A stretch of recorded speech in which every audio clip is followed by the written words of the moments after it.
বাড়িতে হুমকি দেয় তার বাড়িটা ভেঙে চালিয়ে দিন করবো, সেই প্রশাসনের পুলিশের উপরে বোম মারুন। কে সিপিএম এর বড় লিডার জানি না, মেরে হাত পা ভেঙে দেবো। আমি আইনকে ভালোবাসি, আমি বিতর্কে যাব। কিন্তু মমতা ব্যানার্জি শেষ দিকে কার পাল্লায় পড়লো আমরা বুঝতে পারলাম না। দুর্নীতির খাঁচা থেকে বাঁচতে এবার বীরভূমের বাঘও কি লাভ দিতে চলেছেন? যার কথায় একটা সময় বীরভূমের বুকে বাঘে গরুতে একঘাটে জল খেত, সেই বীরভূমের বাঘ আর চরম অস্তিত্ব সংকটে। একদিকে দুর্নীতির খাঁচা, সিবিআই ইডির আইনি মারপ্যাঁচ, আর অন্যদিকে দল থেকে প্রাপ্ত সম্মান না পাওয়া। এরকমই একটা অভিযোগ করেছেন অনুব্রত মণ্ডল। কিন্তু এখন কি করবেন অনুব্রত মণ্ডল ওরফে কেষ্ট মণ্ডল? প্রকাশ্যে তিনি বলেছেন, সম্মান না পেলে দল করব না। সম্মান পেলে দল করবো, সম্মান না পেলে চুপচাপ থাকবো। সম্মান পেলে দল করবো, সম্মান না পেলে দল করবো। কিন্তু প্রশ্ন হচ্ছে, সম্মান না পেলে তিনি যাবেন কোথায়? পুরনো দল কংগ্রেসে রাজনীতি ছেড়ে দেবেন, নাকি কোনো নতুন রাজনৈতিক লাভ দিতে চলেছেন তিনি? দলবদল নাকি রাজনৈতিক অবসান, ঠিক কোন দিকে যাচ্ছে বীরভূমের বাঘের রাজনীতি? জানতে হলে ভিডিওটা একেবারে শেষ পর্যন্ত দেখুন। আমি তারক ঘোষ, আর আপনারা দেখছেন ভয়েস 9 বাংলা। একটা পুরনো খবর দিয়ে শুরু করি। আজ থেকে প্রায় 4 বছর আগে 2022 সালের সেপ্টেম্বর মাসে অভিষেক বন্দ্যোপাধ্যায় ওই বীরভূমের মাটিতে দাঁড়িয়ে একটা মন্তব্য করেছিলেন। সিবিআইয়ের হাতে কেষ্ট গ্রেপ্তার হওয়ার পর অভিষেক বলেছিলেন, অনুব্রত মণ্ডল যদি আজ বিজেপিতে চলে যেতেন তাহলে উনি ধোয়া তুলসী পাতা হয়ে যেতেন। অজিত পাওয়ার, শুভেন্দু অধিকারী, হিমন্ত বিশ্ব শর্মা বা নারায়ণ রানের মতো ওরও প্রক্ষালন হয়ে যেত এবং উনি ক্লিন চিট পেয়ে যেতেন। উনি বিজেপিতে যাননি বলেই আজ জেলে আছেন। কথাগুলো বলেছিলেন 2022 সালে অভিষেক বন্দ্যোপাধ্যায়।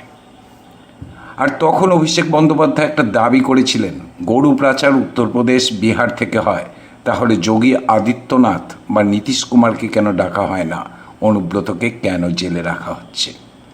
কিন্তু আর সময় বদলে গেছে রাজনীতির সমীকরণও। যে অনুব্রতকে বাঁচাতে তৃণমূল একসময় ওয়াশিং মেশিন তত্ত্ব খাড়া করেছিল, এখন সেই অনুব্রতই অভিষেক বন্দ্যোপাধ্যায় আর আইপ্যাকের বিরুদ্ধে খড়গহস্ত। যে নেতার পাশে দল দাঁড়িয়েছিল সেই নেতাই আজ বলছেন, সম্মান না পেলে দল করব না। শুনতে থাকুন আজকের এই নিরপেক্ষ আলোচনা। বীরভূমের বাঘ এখন কি করবেন? তাহলে প্রশ্নটা কিন্তু উঠছে, বিজেপির যে ওয়াশিং মেশিন তত্ত্ব নিয়ে একসময় তৃণমূল সরব হয়েছিল, আজ নিজেই দলের কাছে প্রাপ্ত হয়ে সেই পথে কি হাঁটতে চলেছেন অনুব্রত মণ্ডল? 4 বছর আগে অভিষেকের করা সেই ভবিষ্যৎবাণী কি আর সত্যি করতে চলেছেন খোদ অনুব্রত মণ্ডল, নাকি এটা শুধুই তৃণমূল নেতৃত্বের ওপর চাপ সৃষ্টির একটা মরিয়া চেষ্টা? আদৌ কিছুই করবেন না অনুব্রত মণ্ডল, শুধুমাত্র নিজের অবস্থানটা বুঝিয়ে দেওয়ার চেষ্টা। আপনারা কি মনে করেন কমেন্টে লিখুন। সাংবাদিকরা যখন অনুব্রত মণ্ডলকে সরাসরি প্রশ্ন করেছিলেন যে তিনি বিজেপিতে যাচ্ছেন কিনা, অনুব্রত কিন্তু স্পষ্ট উত্তর দিয়েছিলেন, আমাকে বিজেপি ডাকেনি এবং ডাকার কারণও নেই। ভালো করে লক্ষ্য করুন, তিনি বলেছিলেন আমাকে বিজেপি ডাকেনি এবং ডাকার কারণও নেই, কিন্তু তিনি এটা বলেননি যে বিজেপি ডাকলে তিনি যাবেন না। তিনি শুধু টেকনিক্যালি বললেন আমাকে ডাকেনি। তবে কি বীরভূমের বাঘ এখন সত্যি নবান্নের নতুন সরকারের ডাকের অপেক্ষায়? সিবিআই ইডির মামলা থেকে বাঁচতে এবং বীরভূমের হারানো রাজত্ব ফিরে পেতে মুখ্যমন্ত্রী শুভেন্দু অধিকারীর সঙ্গে কি কোনো কথা হয়েছে? আইপ্যাক নিয়ে কেন এত ক্ষোভ অনুব্রতের? জানতে হলে শুনুন আজকের নিরপেক্ষ রাজনৈতিক বিশ্লেষণ। 11 সালে যখন পার্টি পাওয়ার আসে তখন আইপ্যাক ছিল না, কংগ্রেস সঙ্গে অ্যালায়েন্স করে দলে এসেছিলাম। কংগ্রেসকে চটানোটা আমাদের ভুল হয়েছে, কিন্তু কে কার কথা শুনে। তারপর 14তেও আইপ্যাক ছিল না, 16তেও আইপ্যাক ছিল না, 1900ও আইপ্যাক ছিল না। তাহলে আইপ্যাককে প্রয়োজন হলো কেন? আজ ভরা ডুবি হলো আইপ্যাক। বীরভূমের সেই বাহুবলী নেতা অনুব্রত মণ্ডল ওরফে কেষ্ট জেল থেকে ফেরার পর যেখানে অনুব্রতের হাত ধরে বীরভূমের তৃণমূল ঘুরে দাঁড়ানোর স্বপ্ন দেখেছিল, সেখানে খোদ কেষ্টমণ্ডলই এখন বেসুরো। সরাসরি ইঙ্গিত দিলেন দল ছাড়ার। রাজ্যে বিজেপি সরকার আসার পর অনুব্রত মণ্ডলের এই নতুন রূপের আসল রহস্য কি? তিনি কি সত্যি নবান্নের নতুন শাসকদের সঙ্গে হাত মেলাচ্ছেন? ঘটনার সূত্রপাত কয়েকদিন আগে, যখন অনুব্রত মণ্ডল সংবাদ মাধ্যমের মুখোমুখি হয়ে সোজা ব্যাটে খেলতে শুরু করে দেন। কোনো লুকোছাপা না করে তিনি স্পষ্ট ভাষায় বললেন, আমি এখনও তৃণমূলেই আছি, তবে সম্মান পেলে তৃণমূল করব, সম্মান না পেলে করব না। একটু ভালো করে ভেবে দেখুন, তৃণমূল দল ক্ষমতা হারানোর পর যেখানে সব স্তরের নেতাকর্মীদের একজোট হয়ে লড়াই করার কথা, সেখানে অনুব্রতের মতো একজন পুরনো হেভিওয়েট নেতা কেন সম্মান না পাওয়ার কথা তুলবেন? এর উত্তরটা লুকিয়ে আছে কিন্তু তৃণমূলের প্রতি একটা তীব্র ক্ষোভ তার। ক্ষমতা চলে যাওয়ার পর দলের অন্দরে আদি বনাম নব্য নেতাদের লড়াই আপনারা জানেন প্রকাশ্য রাস্তায় চলে এসেছিল। ইতিমধ্যেই 64 জন বিধায়ক তৃণমূল দল ত্যাগ করে চলে গেছেন, 20 জন সাংসদে চলে গেছেন। আর অনুব্রত অনুগামীদের অভিযোগ হচ্ছে দল বিরোধী আসনে বসার পর বীরভূমের রাস অনুব্রতের হাত থেকে কেড়ে অন্য লবির হাতে তুলে দেওয়ার চেষ্টা চালাচ্ছে। এটা মেনে নিতে পারেননি কেষ্ট। তিনি দলের শীর্ষ নেতৃত্বকে স্পষ্ট বার্তা দিলেন, ক্ষমতা চলে গেলেও কেষ্টমণ্ডলের দাপট কমেনি, তাকে হালকাভাবে নিলে দলের অস্তিত্বটাই বীরভূম থেকে মুছে যাবে। আর অনুব্রত মণ্ডল কিন্তু নিজের ক্ষোভটা প্রকাশ করেই ক্ষান্ত হননি। তিনি সরাসরি আক্রমণ করেছেন তৃণমূলের ভোটকুশলী সংস্থা আইপ্যাককে। তার অভিযোগ, আইপ্যাকের ওপর অতিরিক্ত নির্ভরশীলতার জন্যই তৃণমূল ধ্বংস হয়ে গেছে। নাম না করে দলের শীর্ষ মহলের একাংশকে নিশানা করে তিনি বলেছেন, দলটা আইপ্যাকের হাতে তুলে দেওয়াটাই ভুল হয়েছিল, সংগঠন শেষ হয়ে গেছে। আর সবচেয়ে বড় বোমাটা কিন্তু ফাটালেন কেষ্টমণ্ডল। কোন ব্যাপারটা নিয়ে বলুন তো? যে 20 জন বিদ্রোহী তৃণমূল সাংসদ দল ত্যাগ করে চলে গেছেন তাদের নিয়ে। আপনারা জানেন যে 20 জন লোকসভা সাংসদ দল ছেড়ে দিল্লির এনসিপিআই ফ্রন্টের সঙ্গে হাত মিলিয়েছেন। যেখানে মমতা বন্দ্যোপাধ্যায় এবং তৃণমূল এদের গদ্দার বা বিশ্বাসঘাতক বলছেন, সেখানে অনুব্রত মণ্ডল কিন্তু সম্পূর্ণ উল্টো সুরে গাইলেন। তিনি বললেন, তারা কোনো অন্যায় বা খারাপ কাজ করেননি, তারা তো আর বিজেপি করেননি, আলাদা ফ্রন্ট করেছেন। ভেবে দেখুন, দলের বিদ্রোহীদের এই খোলাখুলি সমর্থন করা কি কোনো সাধারণ ঘটনা? রাজনৈতিক বিশ্লেষকরা বলছেন অনুব্রত আসলে এক ঢিলে 2 পাখি মারছেন।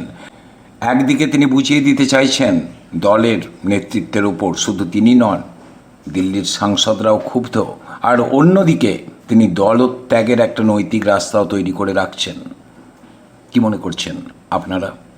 এবারে আসা যাক সবচেয়ে বড় একটা প্রশ্নে, অনুব্রত মণ্ডল কি বিজেপিতে যাচ্ছেন? এই জল্পনাটা দাবানলের মতো ছড়িয়ে পড়ার পিছনে 2টো কারণ রয়েছে। প্রথমত, তার এই বিস্ফোরক মন্তব্যের ঠিক পরদিনই বীরভূমে তার বাড়ির আশেপাশে বেশ কিছু গেরুয়া পতাকা দেখা গিয়েছিল। দ্বিতীয়ত, শুভেন্দু অধিকারীর সঙ্গে তার ব্যক্তিগত সমীকরণ, যেটা তিনি নিজে মুখে স্বীকার করেছিলেন সাংবাদিকদের কাছে। আর বলেছিলেন, আমাকে বিজেপি ডাকেনি এবং ডাকার কারণও নেই। তিনি কিন্তু বলেননি যে বিজেপি ডাকলে তিনি যাবেন না, বা বলেননি বিজেপির নীতি তিনি পছন্দ করেন না। তিনি শুধু টেকনিক্যালি বলেছিলেন, আমাকে ডাকেনি। আর বর্তমানে তৃণমূলের অভ্যন্তরে যে বিভাজন ঘটে গেল, যে ধস নামলো এবং সিম্বল নিয়ে বিতর্কের যে সূত্রপাত হলো, সেটাকে নিয়ে কেষ্টমণ্ডল বলেছিলেন, সিম্বল যেদিকে থাকবে তৃণমূল সেখানেই থাকবে। সিম্বল তো 2টো হতে পারে না, একটাই হবে। এমনকি অন্য কোনো গোষ্ঠীর হাতে সিম্বল চলে গেলেও সেই গোষ্ঠীকেই আমি তৃণমূল হিসাবে মেনে নেব। তাহলে 2 + 2 = 4 হচ্ছে কি, নাকি 2 + 2 = 5? কেননা কেষ্টমণ্ডল কিন্তু অনেক উঁচু দরের খেলোয়াড়। আর এরপরে যে কথাটা তিনি বলেছিলেন সেটা কিন্তু আরও চমকপ্রদ। তিনি বলেছিলেন, শুভেন্দুর সঙ্গে আমার দীর্ঘদিনের ব্যক্তিগত সম্পর্ক। রাজনীতির জায়গায় ব্যক্তিগত সম্পর্ক আলাদা। যে শুভেন্দু অধিকারী এই মুহূর্তে বাংলার মুখ্যমন্ত্রী এবং তৃণমূলকে ক্ষমতাচ্যুত করেছেন, তার সঙ্গে সুসম্পর্কের কথা এভাবে প্রকাশ্যে স্বীকার করা কিন্তু মোটেই সাধারণ বিষয় নয়। আর এ কারণেই রাজনৈতিক মহলে গুঞ্জন উঠছে, পর্দার আড়ালে কি কোনো বড় সমঝোতার ব্ল্যাক প্রিন্ট তৈরি হচ্ছে? সিবিআই বা ইডির পুরনো মামলাগুলো থেকে রেহাই পেতে কি নবান্নের নতুন সরকারের প্রতি কেষ্টমণ্ডলের এই নরম সুর? কথাগুলো ভাসছে, কথাগুলো বলছেন এলাকার স্থানীয় মানুষরাও। আসলে রাজনীতিতে কোনো কিছুই বিনা কারণে ঘটে না। অনুব্রত মণ্ডল খুব ভালো করেই জানেন বাংলায় ক্ষমতার ভরকেন্দ্র বদলে গেছে। তৃণমূল এখন নবান্ন থেকে দূরে, আর ক্ষমতায় বিজেপি। বীরভূমের মতো জেলা যেখানে একচ্ছত্র আধিপত্য ছিল কেষ্টমণ্ডলের, সেখানে নিজের অস্তিত্ব টিকিয়ে রাখতে গেলে তাকে বড় কোনো চাল চালতেই হতো। বিশেষজ্ঞরা বলছেন অনুব্রত মণ্ডল আসলে এই মুহূর্তে চরম মাত্রায় প্রেসার পলিটিক্স বা চাপের রাজনীতি করছেন। তিনি তৃণমূলকে বার্তা দিচ্ছেন, যদি বীরভূমের রাস আবার তার হাতে সম্পূর্ণভাবে তুলে দেওয়া না হয়, তবে তিনি হয় নিষ্ক্রিয় হয়ে যাবেন অথবা দল বদলে অন্য সমীকরণও তৈরি করতে পারেন। বুঝতে পারছেন? আবার বিজেপি কিন্তু এই মুহূর্তে চাইছে না অনুব্রতের মতো ব্যক্তিকে সরাসরি দলে নিয়ে নিজেদের দুর্নীতি বিরোধী ইমেজের দাগ লাগানোটা বিজেপি চাইছে না। বিজেপির দরজা এই সমস্ত নেতাদের জন্য বন্ধ বলেই জানা যাচ্ছে। আর মুখ্যমন্ত্রী শুভেন্দু অধিকারীর রণনীতি হলো তৃণমূলের পুরনো এবং শক্তিশালী স্তম্ভগুলোকে এক এক করে ভেঙে দেওয়া এবং দুর্বল করা। অনুব্রত যদি বিজেপিতে নাও যান, তিনি যদি তৃণমূলের ভিতরে থেকে এভাবে বিদ্রোহ চালিয়ে যান, তাতেও কিন্তু নবান্নের নতুন সরকারের লাভ বহুগুণ। তাহলে অনুব্রত মণ্ডল হয়তো এই মুহূর্তে বিজেপির দলীয় পতাকা হাতে তুলে নিচ্ছেন না, কিন্তু তিনি তৃণমূলের জন্য এমন একটা আইনবন তৈরি করে রেখেছেন যা যে কোনো মুহূর্তে ফাটতে পারে। নবান্ন হাতছাড়া হওয়ার পর অনুব্রতের এই বিদ্রোহ তৃণমূলকে আরও বড় সংকটে ফেলবে। সম্মান না পেলে দল করব না, এই একটা বাক্যই প্রমাণ করে যে বাংলার রাজনীতিতে নাটক এখনও অনেক বাকি।